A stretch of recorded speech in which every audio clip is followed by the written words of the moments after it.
por la cola en recuperación del PIB prepandemia. Y también, pues en el País Vasco, según las estadísticas, se crea menos empleo que a nivel estatal. Por tanto, no creo yo que ni a España ni al conjunto de las comunidades, y en concreto a Euskadi, pues este tipo de políticas económicas le vaya bien. El caso es que, lamentablemente, ninguna de estas cuestiones parece preocupar, o al menos no están en la mayoría de las páginas de nuestros periódicos, no ocupan la mayoría de las horas de nuestros informativos y no ocupan tampoco la mayoría de las horas de nuestras tertulias radiofónicas, televisivas, etc. Y esto, en mi opinión, aún, al menos a mí, me preocupa más. Una vez más, permítame que vuelva a compararlo con el mundo empresarial. Escaso éxito tienen aquellas compañías que, en vez de pensar en los balances, en los objetivos de gestión, en la cuenta de explotación o en las nuevas inversiones, dedican sus esfuerzos a los enfrentamientos entre los responsables de la compañía o a pelear por los puestos directivos de la compañía o a tomar decisiones que van en contra del código ético y de los estatutos de la empresa. Pues bien, en mi opinión, esto ocurre, lamentablemente, en la España de hoy. Se habla poco de garantizar las oportunidades entre los ciudadanos y se habla mucho de una tal amnistía, que no sabemos realmente si es un familiar o no, porque todos los días estamos hablando de esto. Y en vez de hablar de generación de empleo y de rebajas fiscales, estamos hablando de la autodeterminación. Y en vez de hablar de la presidencia española del Consejo o de los fondos europeos, pues estamos hablando de a ver si nos ponemos de acuerdo para después de las elecciones formar un gobierno en el que los resultados electorales no sean determinantes. Pues bien, yo no voy a explayarme en esta cuestión. Siempre he pensado que es indigno que los políticos piensen más en sí mismos que en los ciudadanos a los que sirven. Y creo, por tanto, que un político, cuando cede a una condición que le pone a otro político, no está sirviendo con carácter general a los ciudadanos. Y frente a ello, pues nosotros vamos a seguir trabajando, como es natural, es nuestra obligación, es nuestro compromiso social, y vamos a seguir defendiendo aquello en lo que creemos. Nosotros creemos en la recuperación de la economía española, creemos que es fundamental mejorar nuestros niveles de competitividad, creemos que debemos de volver al protagonismo internacional que tuvimos hace muy poco tiempo y creemos que debemos de hablar de las cosas y no de los problemas que una minoría quiere imponer a una mayoría.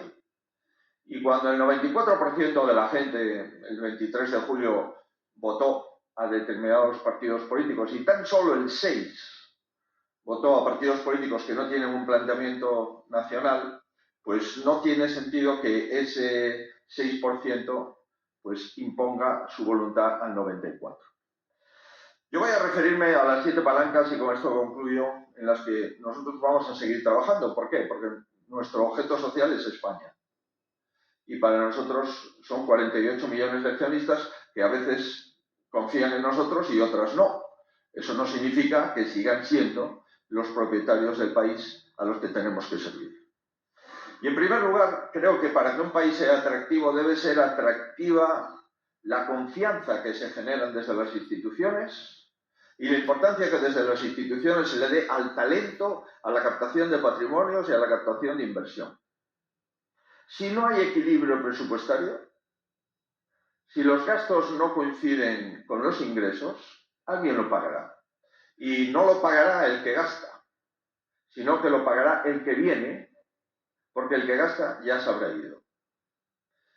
Por tanto, cuando tenemos una deuda pública que se acerca a 1,6 billones de euros, y cuando los gastos financieros en el presupuesto del año 24 estarán en el entorno de 40.000 millones de euros, gastos financieros, que irán incrementándose en los próximos años, como consecuencia del vencimiento de partidas de deuda que estaban colocadas al entorno del cero, pues ese país tiene un problema.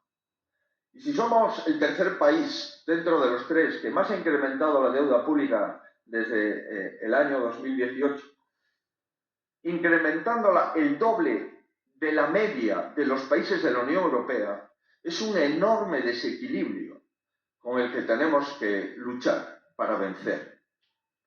Y les puedo asegurar que ya España ha tenido una deuda pública muy alta, pero un 110% de deuda es una deuda pública inasumible cuando las reglas fiscales de la Unión Europea señalan como objetivo un 60%. Por tanto, cuando se emiten en España desde el año 2018 8 millones de euros de deuda cada hora, 200 millones de euros cada día, eso, de lo que no se habla en política, para mí sigue siendo un objeto de conversación permanente en lo que entiendo yo debe ser un responsable público.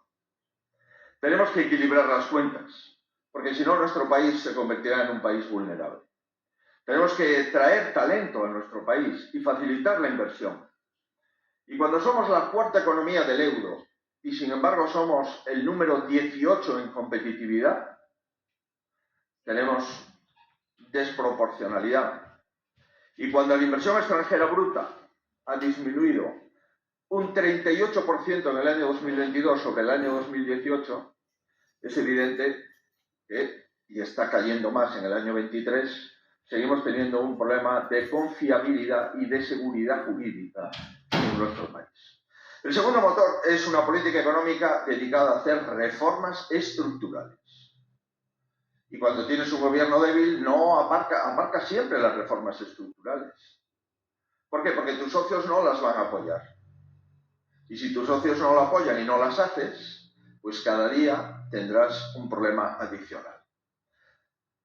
No solamente hemos de poner en valor los sectores tradicionales de nuestra economía, y somos un país que todavía sigue siendo un gran proveedor agroalimentario de Europa. Están aquí nuestros amigos marroquíes, que también lo son. Pero claro, si resulta que de Madrid para abajo, tanto hacia el sur, hacia el este y hacia el noreste, tenemos problemas muy serios de agua, y tenemos en cuestión nuestras capacidades estratégicas en la industria agroalimentaria, no estamos prestando un buen servicio al país. Esa es una reforma estructural. Y cuando vamos a ver el empleo agrario ha caído en 132.900 personas, un 17%. Entre otras razones, porque tenemos un gravísimo problema de agua, del que no se habla, del que no se comenta, del que no se hacen infraestructuras. Dedicamos mucho dinero para hacer algunas infraestructuras y muy poco para hacer la infraestructura vital para parar la desertización, para conseguir mayores exportaciones y para conseguir también que la población se mantenga en el ámbito rural. Tenemos un sector clave que es el turístico. Y es un sector clave porque sigue aportando a nuestra economía aproximadamente el 12% del PIB y necesita un PERTE específico. Porque si queremos estar dentro de las tres potencias mundiales en el sector turístico, Estados Unidos, Francia y España, necesitaríamos, en mi opinión, utilizar PERTE muy potente para la modernización del sector. Estos son sectores tradicionales, pero los sectores nuevos, la tecnología informática, el sector farmacéutico, las biotecnologías, está claro que debemos de insistir y persistir y en hacer congresos que se hable de esto. La tercera cuestión, junto con el equilibrio presupuestario, el control de la deuda, la captación de inversiones, es la política energética. Un país con todas las capacidades eólicas y solares es un país que puede ir superando el déficit de la ausencia de recursos fósiles y pasar a una nueva era. Pero cuando en este país se utiliza mucho más la ideología que la tecnología para mejorar nuestra capacidad energética, pues es evidente que lo está haciendo mal. Y lamentablemente, el precio de la electricidad en España es un 21% más caro que la media de la Unión Europea, teniendo más capacidades para que fuese más barato que la Unión. Por supuesto, el cuarto pilar ha de ser, y ustedes lo hacen todos los días, una apuesta por la innovación y por la digitalización. Tenemos que utilizar y protegernos de los ciberataques, sí, pero también tenemos que darle acceso a las tecnologías a los ciudadanos, empezando por el principio, por la escuela. Y este es el quinto pilar, que podría ser el primero, la educación. Yo no conozco a nadie que en un país que le vaya bien si no tiene una población formada. Y creo que cuando una persona reflexiona sobre lo que es, pues a lo mejor tiene una cuenta corriente abultada, a lo mejor tiene un gran